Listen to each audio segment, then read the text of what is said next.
తెలంగాణలోనే కాదు ఆంధ్రప్రదేశ్లోనూ వర్షాలు జోరుగానే కురుస్తూ ఉన్నాయి.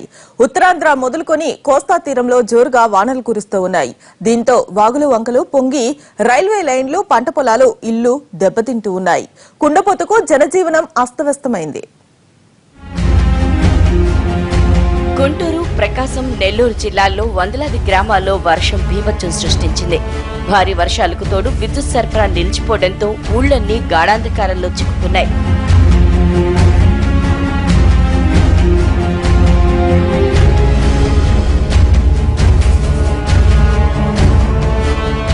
భారీ వర్షాలతో గుంటూరు జిల్లా గుండె చెరువైంది.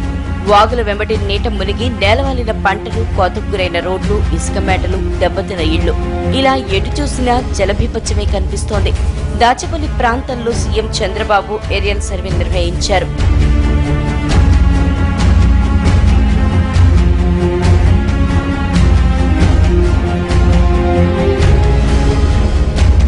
గుంటూరు, నడిగుడి, హైదరాబాద్ మార్గంలో రైల్వే ట్రాక్ పునరుద్ధరణ జరగలేదు. గుంటూరు, కర్నూలు రహదారిపై జొన్నలగడ్డ వాగు దగ్గర మళ్లీ గంటు పడ్డాయి. విశాఖ జిల్లా పాడేరు ఘాట్లో భారీ వర్షాలకు కొండ చర్యలు విరిగిపడ్డాయి. ఇక్కడి జనజీవనం సైతం అతలాకుతలమైంది. చోడవరం ప్రాంతంలో రికార్డు స్థాయిలో వర్షపాతం నమోదైంది. మాడుగుల మండలంలో పెద్దేరు, రైవాడ జలాశయాలు నిండిపోయాయి.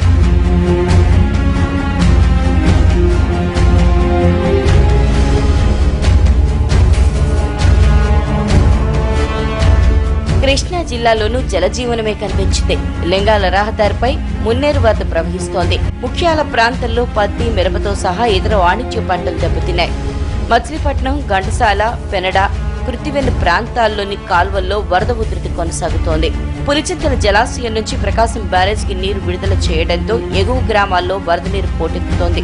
అల్పపీడనం ప్రభావంతో పశ్చిమ గోదావరి జిల్లాలో వర్ష ప్రభావం తీవ్రంగానే కనిపించింది. పోలవరం, జంగారెడ్డిగూడెం ప్రాంతాల్లో వాగులు పొంగి ప్రవహిస్తున్నాయి. భీమవరం, నరసాపురం ప్రాంతాల్లో డ్రైనేజీల్లో వరద ఉధృతికి కొన్ని చోట్ల వరి పంట నీట మునిగింది.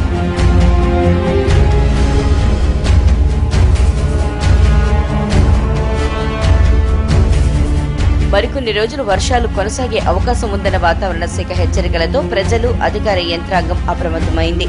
ఆంధ్రప్రదేశ్ వ్యాప్తంగా దాదాపు 200 కోట్ల రూపాయల నష్టం జరిగినట్లు అధికారులు అంచనా వేస్తున్నారు.